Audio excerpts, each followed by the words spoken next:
Hello again, and welcome to Infinite Transcendence. And today I'd like to talk about why you should start cooking.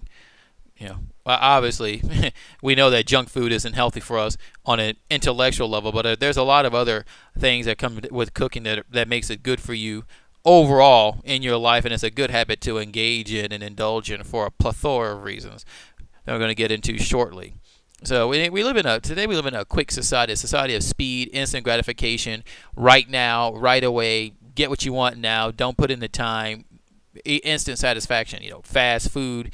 You have instant get rich quick, get this quick, instant fast, online. Everything's becoming about speed. And one of the things we definitely focus on in terms of speed is comes when it comes to eating. We want fast, instant food right now. Yeah, it doesn't matter if it's unhealthy or not. We don't care because we feel we're too busy to be bothered making our own food. And even though we know it's unhealthy and bad for us, we continue to do it year after year. Even as all the statistics, all the health problems, the high obesity rate in this country, was it over 40% now? That still doesn't deter us. But if you want to get your life to the best it can possibly to be in a lot of areas, you're going to eventually have to start cooking. And there's a lot of reasons that you should. Obviously, you have health, and it's actually better for your time management. You have convenience, and it's another skill you can learn. You got to look at your cost and the growth aspect of it. So obviously, when you look at health, um, clearly cooking for eating your own natural home cooked food is far healthier than eating processed food and fast food and junky foods and a lot of snacky type of foods. Why is that? Well, a lot of reasons. Modern foods you eat now are highly processed, have a lot of additives in them, a lot of foods that are bad, a lot of ingredients that are bad for you. A lot of major allergens like sugar, dairy, wheat, and corn, which have a lot of awful side effects.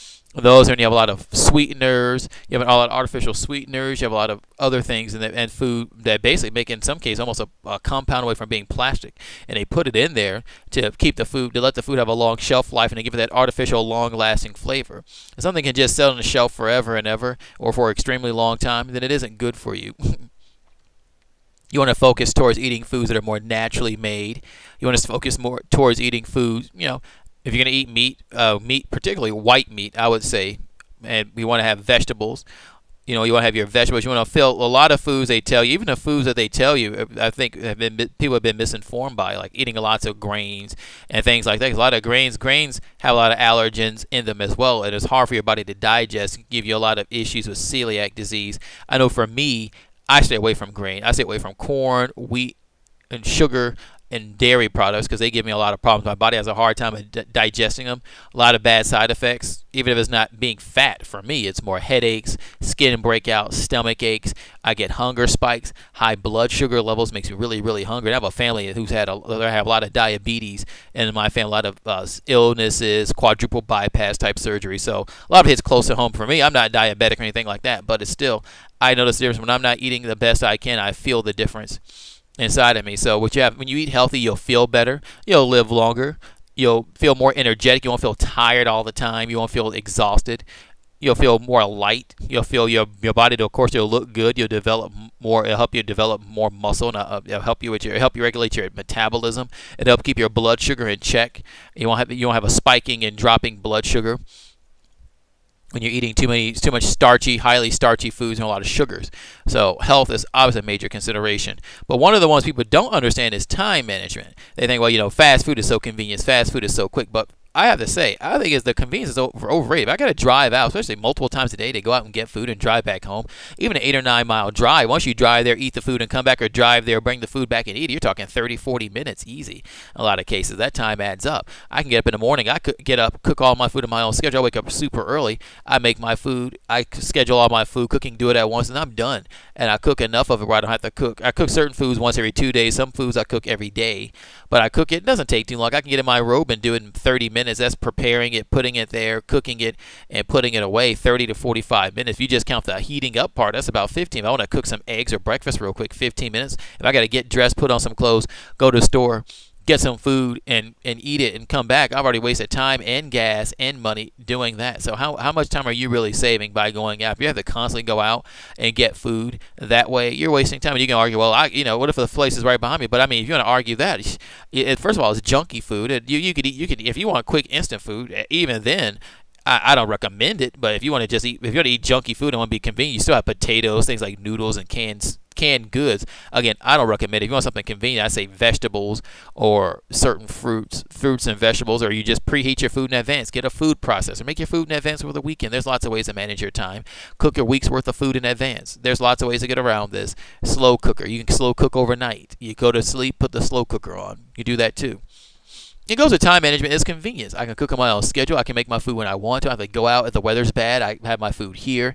I can make my food on the go. I put it in aluminum foil. I carry it on the road. I have a food cooker in my vehicle, a cigarette lighter Road Pro food cooker. I cook with that. I cook with that, and I eat in there.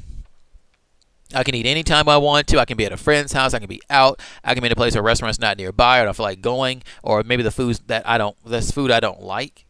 And I can eat whatever I want to. So it's definitely convenient. And then the skills. Well, learning a new skill is good. You can teach others. You can impress others. You have a date. You can show them that you know how to cook. Cooking is definitely better than eating fast food. You can cook and impress people because you put the time into it. So cooking is definitely a great skill to learn. It helps you. You can learn different culture. You may meet different people. Lots of ingredients online. Look them up. Try them out. You may get into making desserts. I used to make desserts. Try that. A lot of foods you eat at restaurants, by the way, you can make them at home. I've made foods that I like eating at restaurants, like hibachi, stir-fry rice. You can get the ingredients on the internet and make them at home yourself and make it with your own ingredients. Make a much larger serving. And you can even take things, and by the way, for health reasons, you can take things out of there that you don't eat. Like I take sugar. When I was making foods, I was taking sugar and a lot of things out of it, and it still tasted great. Yeah, there's the cost factor, definitely the cost, because people like to say, well, home food is so expensive. You don't have to buy, even then with organic, you don't have to buy super expensive organic food. There's no way. Like for me, I cook all the time, and I can keep my food budget under $100 a month. Under $100. Eating out, when I used to eat out every day or every other day when I was on the road constantly because I was always on the move. I still cook some, but I would eat out. It would cost me hundreds of dollars a month because, one meal, even I eat at McDonald's, four $1 hamburgers, a large drink, a large fry, that's like $10. I can buy a large serving of turkey, a large thing of turkey meat, and cook it and eat it at home, and that lasts me weeks. And I cook that on a daily basis. Not every day I cook. I alternate other foods, but I can buy chicken, white meat, turkey meat. Rice is cheap, very cheap. You buy a big bag of rice for $4. Potatoes, a big sack of potatoes for $5. Bananas are cheap. That's $1.50 for a whole set. There's no excuse. If you look at the cost per ounce of food for like a McDonald's, French fries or potato, you're probably spending 100 to 1. So definitely the cost, and the money you save from eating at home, you can put towards your business. Traveling, vacation, making yourself look better, dressing nicer, going on dates. I don't know. There's a lot of things that cooking at home can help open up for you in other areas. And of course, it's a growth thing. You grow as a person, you learn new things, you get out of your comfort zone, you push past your limits.